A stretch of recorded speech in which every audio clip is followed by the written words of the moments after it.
नमस्कार विद्यार्थी मित्रांनो, स्वागत आहे तुमचं नितीन सर ट्युटोरियल या यूट्यूब चॅनलमध्ये. आज आपण फ्रेम ऑफ रेफरन्स या टॉपिकचा स्टडी करणार आहोत, बरोबर. आणि प्रिव्हियसली आपण रोटेशनल डायनॅमिक्स या चॅप्टरवरती टोटल 4 व्हिडिओज अपलोड केलेले आहेत. त्याची लिंक तुम्हाला डिस्क्रिप्शन बॉक्समध्ये मिळेल. तर फ्रेम ऑफ रेफरन्स हा जो टॉपिक आहे तुमचा, हा टॉपिक क्लास 11चा आहे मित्रांनो, पण आपण 12th मध्ये पुन्हा एकदा रिवाइज करत आहोत. याचं कारण असं की तुमचा जो नेक्स्ट टॉपिक आहे सेंट्रीफ्युगल फोर्स, हा तुम्हाला जर समजावून घ्यायचा असेल तर तुम्हाला फ्रेम ऑफ रेफरन्स हा टॉपिक आला पाहिजे. तर मग सुरुवात करूयात व्हिडिओसाठी. Newton second law depends on frame of observer.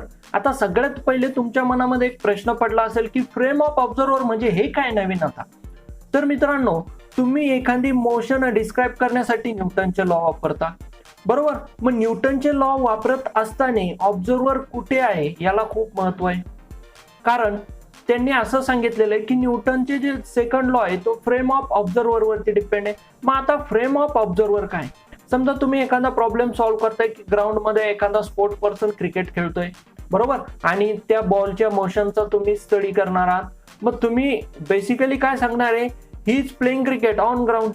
मग जो ग्राउंड जो आहे तो तुमचा काय झाला, फ्रेम ऑफ रेफरन्स, बरोबर. जसंच एखादा क्रिकेट एरोप्लेन मध्ये खेळत असेल, जेव्हा तुम्ही एरोप्लेन मध्ये एखाद्याला क्रिकेट खेळताना पाहताय तर तुम्ही काय सांगणार, he is playing cricket in aeroplane. मग एरोप्लेन काय झालं तुमचा फ्रेम ऑफ रेफरन्स. मग जो तुमचा फ्रेम ऑफ रेफरन्स आहे यावरती न्यूटन सेकंड लॉ डिपेंड करायला लागतो, बरोबर. म्हणजे न्यूटन सेकंड लॉ तुम्ही डायरेक्ट कुठेही वापरू शकतात का? आता नाही. तर तुम्हाला आधी समजावून घ्यावं लागेल की फ्रेम ऑफ रेफरन्स कुठला आहे आणि त्याच फ्रेम मध्ये न्यूटन सेकंड लॉ तुम्हाला अप्लाय करता येईल, बरोबर. मग न्यूटनचा जो सेकंड लॉ आहे तो फ्रेम ऑफ रेफरन्स वरती डिपेंड करत होता, त्यामुळे आपल्याला फ्रेम ऑफ रेफरन्स स्टडी करणं गरजेचं वाटलं. मग त्यासाठी आपण type of frame of observer किंवा type of frame of reference, दोघे एकच, फ्रेम ऑफ ऑब्झर्वर आणि frame of reference. Type of frame of observer किंवा type of frame of reference आपल्याला स्टडी करणं गरजेचं झालं, त्यामुळे आपण ते कन्सिडर करून त्याचा आता स्टडी करणार आहोत. मग त्याचा फर्स्ट टाइप आहे inertial frame of reference. Frame of रेफरन्सचा फर्स्ट टाइप कुठला आहे, इनर्शियल फ्रेम ऑफ रेफरन्स. त्यामध्ये काय सांगितलेलं आहे बघा, acceleration of observer is 0. Observer म्हणजे असा व्यक्ती की जो ती मोशन काय करतोय, ऑब्झर्व करतोय. मग ते ऍक्सेलरेशन ऑब्झर्वरचं काय असेल, 0 असेल. अशा फ्रेम ऑफ रेफरन्सला काय म्हणतात, इनर्शियल फ्रेम ऑफ रेफरन्स. मग तुम्ही 2 एक्झाम्पल पाहिले होते. तुम्ही एक पाहिलं होतं he is playing cricket on ground आणि एक पाहिलं होतं he is playing cricket in aeroplane. यापैकी कोणता फ्रेम ऑफ रेफरन्स हा तुमचा इनर्शियल आहे? तर मित्रांनो, तो असेल he is playing cricket on ground. कारण ग्राउंड काय रेस्टला आहे, ग्राउंडचा ऍक्सेलरेशन काय 0 आहे, बरोबर. म्हणून मग he is playing cricket on ground हा फ्रेम ऑफ रेफरन्स तुमचा कोणता असेल, इनर्शियल फ्रेम ऑफ रेफरन्स. आणि तिथे तुम्ही न्यूटनचे जे लॉ आहेत त्याबद्दल काय करू शकतात ते आपण बघू. मग basically acceleration of observer is 0 म्हणजे काय, observer is at rest or moving with constant velocity. Observer एक तर रेस्ट असेल किंवा ऑब्झर्वर काय होत असेल, मूव्ह होत असेल with constant velocity. Observer move होत असताना ऑब्झर्वरची वेलोसिटी काय असेल त्या ठिकाणी, कॉन्स्टंट असेल. आणि लास्टला ते असं म्हणतात obey Newton second law of motion. मग जर तुम्ही फ्रेम ऑफ रेफरन्सचा स्टडी करताय तर तो जर फ्रेम ऑफ रेफरन्स इनर्शियल असेल तर तिथे Newton second law of motion काय होतोय, ओबे होतोय. म्हणजे इनर्शियल फ्रेम ऑफ रेफरन्स मध्ये तुम्ही Newton second law of motion obey करून, Newton second law of motion use करून प्रॉब्लेम सॉल्व्ह करू शकता. समजतंय सर्वांना? मग जो पहिला आपला एक्झाम्पल होतं he is playing cricket on ground, तिथे ग्राउंड काय होतं, त्याचं ऍक्सेलरेशन काय होतं, 0 होतं. बरोबर. मग ग्राउंड वरती एखादा क्रिकेट जर खेळत असेल आणि त्याच्या मोशनचं जर तुम्हाला स्टडी करायचं असेल किंवा त्याच्या मोशनचे काही प्रॉब्लेम तुम्हाला सॉल्व्ह करायचे असतील तर तुम्ही Newton second law of motion तिथे ओबे होतोय म्हणून तो यूज करू शकता. त्यानंतर दुसरा टाइप आहे non inertial frame of reference. मग त्यामध्ये काय, acceleration of observer is not equal to 0. Non inertial frame of reference मध्ये ऍक्सेलरेशन ऑब्झर्वरचं 0 असतं का, नाही. Observer is moving with variable velocity. ऑब्झर्वरची जी वेलॉसिटी ती सारखी चेंज होते ऑब्विसली ना. जर ऍक्सेलरेशन नॉट इक्वल टू 0 असेल, ऍक्सेलरेशन जर 0 नसेल, ऍक्सेलरेशन जर सारखं प्रेझेंट असेल तर वेलॉसिटी काय होत राहील, चेंज होत राहील, व्हेरी होत राहील. बरोबर. मग काय असेल, observer is moving with variable velocity, does not obey Newton second law of motion. जो तुमचा फ्रेम ऑफ रेफरन्सचा non inertial frame of reference हा जो टाइप आहे तो Newton second law of motion obey करत नाही. मग जर तुम्हाला जे आपलं सेकंड एक्झाम्पल होतं त्याचा जर प्रॉब्लेम सॉल्व्ह करायला लावला तर तिथे Newton second law of motion चालेल का, नाही. बरोबर. दुसरं आपलं एक्झाम्पल काय होतं, he is playing cricket in aeroplane. तुम्ही एरोप्लेन मध्ये बसलेले आहात आणि एरोप्लेनचा रेफरन्स सांगताय. एरोप्लेनचा ऍक्सेलरेशन 0 आहे का, नाही. एरोप्लेनचा ऍक्सेलरेशन नॉट इक्वल टू 0. मग जर तो एरोप्लेन मध्ये क्रिकेट खेळत असेल तर तुमचा जो रेफरन्स आहे तो असेल एरोप्लेन आणि त्याचा ऍक्सेलरेशन नॉट इक्वल टू 0. आणि जर तिथे तुम्हाला एखादा प्रॉब्लेम सॉल्व्ह करायला लावला त्या क्रिकेट खेळत असताना बॉलच्या मोशनचा एखादा प्रॉब्लेम सॉल्व्ह करायला लावला तर तो तुम्ही सॉल्व्ह करू शकत नाही using Newton second law of motion. बरोबर. यावरती एक सोल्युशन निघलेलं आहे मित्रांनो. ते सोल्युशन आपण नेक्स्ट व्हिडिओमध्ये बघणार आहोत. आपण या व्हिडिओमध्ये फक्त कुठले कुठले फ्रेम ऑफ रेफरन्सचे टाइप आहेत आणि ते कसे ओळखायचे हे समजावून घेणार आहोत. तर त्यासाठी मी तुम्हाला 3 एक्झाम्पल देतोय. बरोबर. प्रत्येक एक्झाम्पल एक्सप्लेन केल्यानंतर व्हिडिओ पॉज करा आणि तुम्ही ठरवा की कोणता ऑब्झर्वर कोणत्या फ्रेम ऑफ रेफरन्स मध्ये, आणि मग नंतर परत व्हिडिओ ऑन करून तुम्ही त्याचा आन्सर बघू शकता. तर आपलं फर्स्ट एक्झाम्पल आहे. फर्स्ट एक्झाम्पल मध्ये 2 पार्ट केलेले आहेत. बरोबर. हा जो पहिला पार्ट आहे किंवा दुसरा पार्ट कुठलाही पार्ट, हा जो रेक्टँग्युलर बॉक्स आहे हा काय मित्रांनो, लिफ्ट आहे. रेक्टँग्युलर बॉक्स जो आहे तो काय मित्रांनो, ते आहे लिफ्ट. लिफ्ट माहिती आहे ना सर्वांना, हे आहे लिफ्ट. इथे पण आणि इथे पण. बरोबर. मग आता हे दोन्हीही लिफ्ट आहेत. त्यानंतर आपल्याकडे 2 ऑब्झर्वर आहेत. ते काय, ऑब्झर्वर ए आणि एक आहे दुसरा ऑब्झर्वर बी.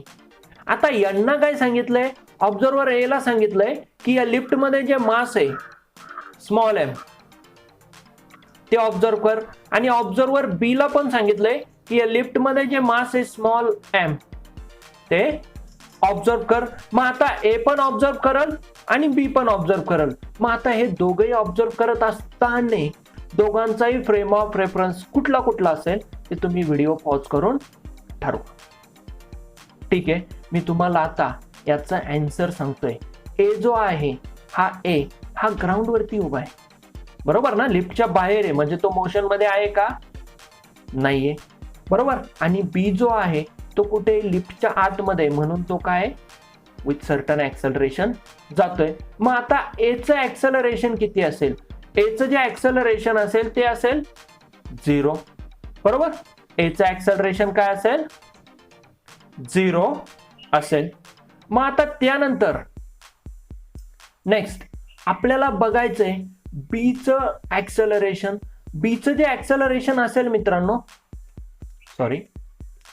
बीचं जे ऍक्सेलरेशन असेल ते वरच्या साईडला असेल आणि ते काय असेल, नॉन 0 असेल. बीचं ऍक्सेलरेशन 0 असेल का, नाही. बीचं ऍक्सेलरेशन नॉट इक्वल टू 0 कारण बी कुठे, लिफ्ट मध्ये. मग आता कुणाचा फ्रेम ऑफ रेफरन्स कुठला, तर ए कुठे आहे मित्रांनो, हा जो ए आहे हा कुठे आहे, लिफ्टच्या बाहेर आहे.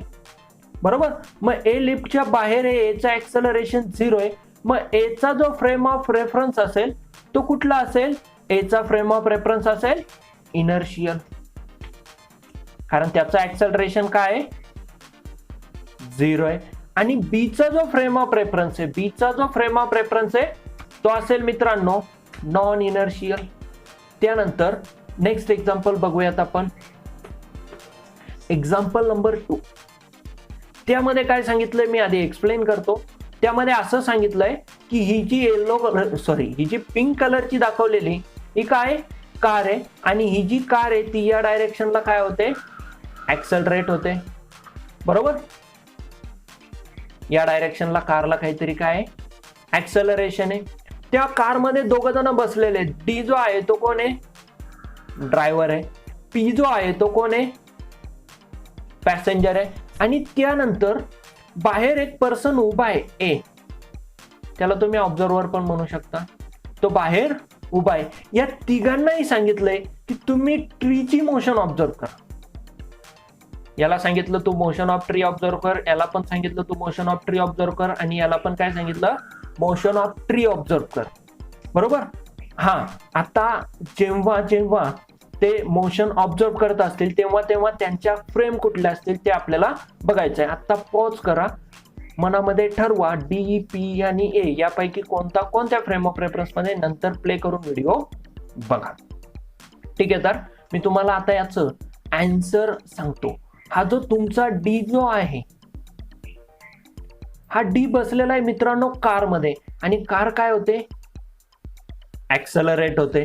बरोबर. मग डी बसलेला आहे कार मध्ये आणि कार ऍक्सेलरेट होते. मग डीचा जो फ्रेम ऑफ रेफरन्स आहे तो कुठला आहे, कार आहे, आणि कार काय होते, ऍक्सेलरेट होते. मग हा जो डी ड्रायव्हर आहे हा कोणत्या फ्रेम ऑफ रेफरन्स मध्ये जाईल मित्रांनो, जर तिथे ऍक्सेलरेशन प्रेझेंट असेल तर हा असेल non inertial frame of reference. बरोबर, हा असेल non inertial frame of reference. तसंच तुम्ही पी बद्दल पण बघू शकता. पी जो तुमचा आहे तो पी कुठे आहे मित्रांनो, पी जो आहे तो पी हा पण कुठे, कार मध्येच आहे. पी पण कार मध्ये, याचा अर्थ असा की पीचा फ्रेम ऑफ रेफरन्स आणि डीचा फ्रेम ऑफ रेफरन्स काय असेल, सेम असेल. दोघांचा फ्रेम ऑफ रेफरन्स काय असेल, कार, आणि तो काय असेल, नॉन इनर्शियल. त्यानंतर ए बद्दल बघा.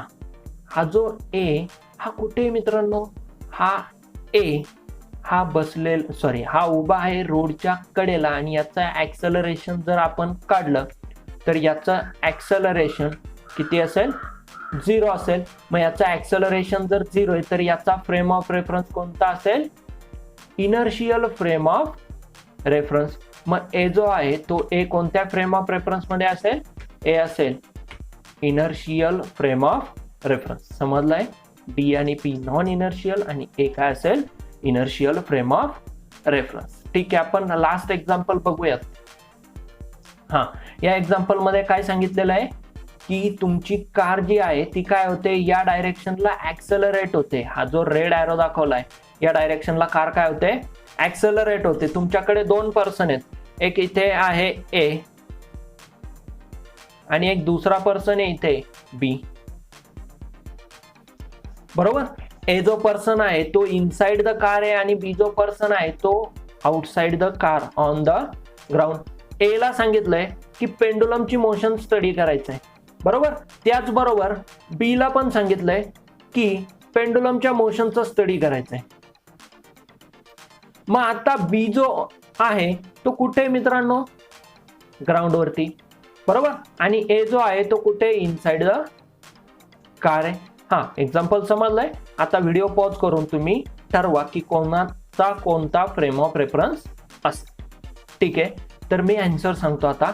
ए जो आहे तो कार मध्ये आणि त्याचा फ्रेम ऑफ रेफरन्स काय, कार आहे, आणि कार काय होते, ऍक्सेलरेट होते. मग कार जर ऍक्सेलरेट होते तर एचं ऍक्सेलरेशन 0 असेल का, नाही. मग ए कोणत्या फ्रेम ऑफ रेफरन्स मध्ये जाईल, ए जाईल फ्रेम ऑफ रेफरन्स, एचा जो फ्रेम ऑफ रेफरन्स असेल तो असेल नॉन इनर्शियल.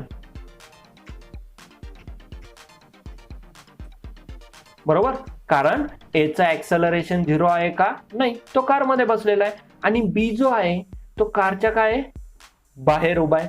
बरोबर, मग बीचं जर ऍक्सलरेशन आपण फाइंड आउट केलं तर बीचं ऍक्सलरेशन किती भेटेल? 0. मग बीचं ऍक्सलरेशन 0 आहे, याचा अर्थ बीचा जो फ्रेम ऑफ रेफरन्स आहे तो कुठला असेल? इनर्शियल. बरोबर, बीचा जो फ्रेम ऑफ रेफरन्स आहे तो कुठला असेल? Inertial frame of reference. समजलंय सर्वांना? ए नॉन इनर्शियल आणि बी इनर्शियल असे तुम्ही खूपशे एक्झाम्पल बघू शकता. बरोबर, हा आता इथे आपला फ्रेम ऑफ रेफरन्स हा टॉपिक क्लिअर झालाय आणि आपण यामधून दोन गोष्टी शिकलोय.